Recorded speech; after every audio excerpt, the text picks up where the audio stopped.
Ya, bismillahirrahmanirrahim ya. Kalau kita lihat berita sekarang ya di FYP, TikTok, Facebook, YouTube dan banyak platform seperti ya macam-macam gitu kan. Fenomena yang sekarang sedang viral kalau kita scroll tuh tentang perselingkuhan ya. Mungkin ada salah satu artis yang memang sering kita soroti, dia dulu sempat terkena kasus perselingkuhan, lalu bercerai, tapi sekarang kalau kita lihat dia malah menjadi korban ataupun pelaku. Nah, kalau dari sudut pandang Mas Dedi nih yang sudah menikah itu gimana tanggapannya sih, Mas? Kan Antum yang ini ya, Antum Ah. yang mulai. Dari sudut pandang remaja dulu gimana menurut Antum?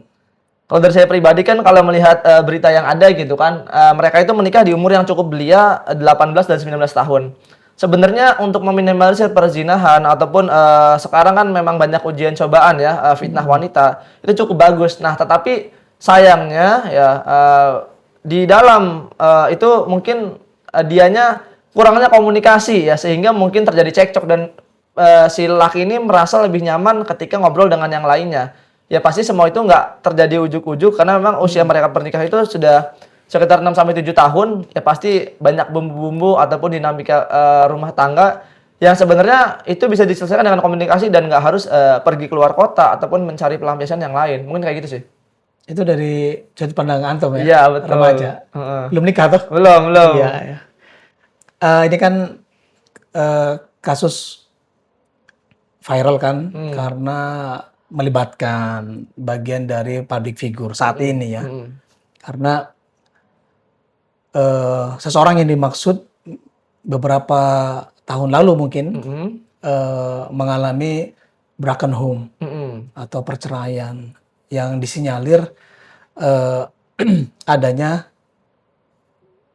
perselingkuhan juga ya oleh pihak suami. Yang sangat disayangkan adalah pada saat itu dan sekarang pun ya mereka berada dalam circle yang konon katanya berada di orang-orang yang sedang hijrah. Itu sih yang sampai saat ini saya prihatin gitu. Akhirnya menjadi semacam hal yang jadi tertuduh bahwa circle itu kok kayak nggak bawa manfaat gitu. Atau ustadz-ustadznya kok kayak nggak bawa kebaikan buat orang tersebut yang konon katanya sedang melakukan hijrah. Padahal masalah hijrah kan beberapa ada yang menyampaikan hijrah itu mudah loh, yang sulit istiqomah gitu kan.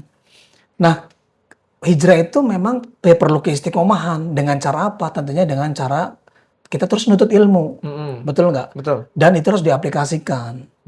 Permasalahannya, saya khawatir bahwa hijrah itu hanya tren saja, tetapi secara keilmuan ternyata memang tidak diaplikasikan. Hingga akhirnya kayak semacam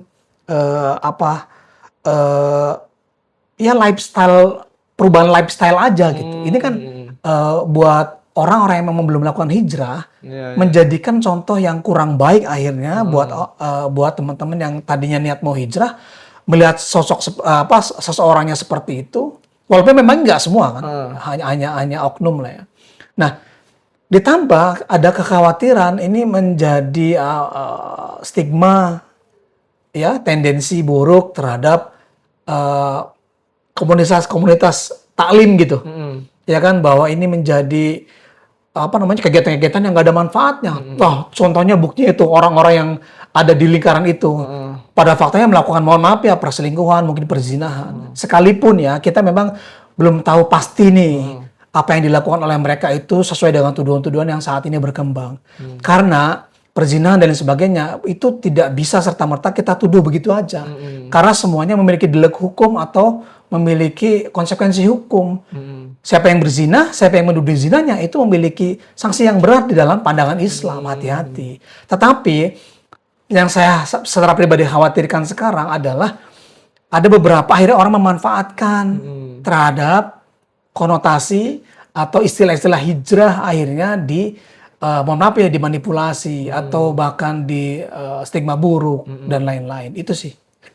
Nah, syukron ya, insya Allah ini bisa menjadi nasihat untuk teman-teman semuanya. Jadi kalau memang kita kajian itu tidak hanya menjadi lifestyle aja, kayak misalkan main padel dan lain sebagainya, tapi bisa menjadi penenang hati kita, dan juga bisa kita lebih mawas diri, dan juga karena itu bisa menjadi tolak ukur kita ya dalam kita berbuat. Nasihat-nasihat para ustadz ya, itu bisa jadi contoh buat yang lain juga. Jadi sehingga jangan sampai kita itu menjadi oknum yang malah merusak, tapi harus menjadi oknum yang memberikan contoh yang baik, yang uswah hasanah seperti itu.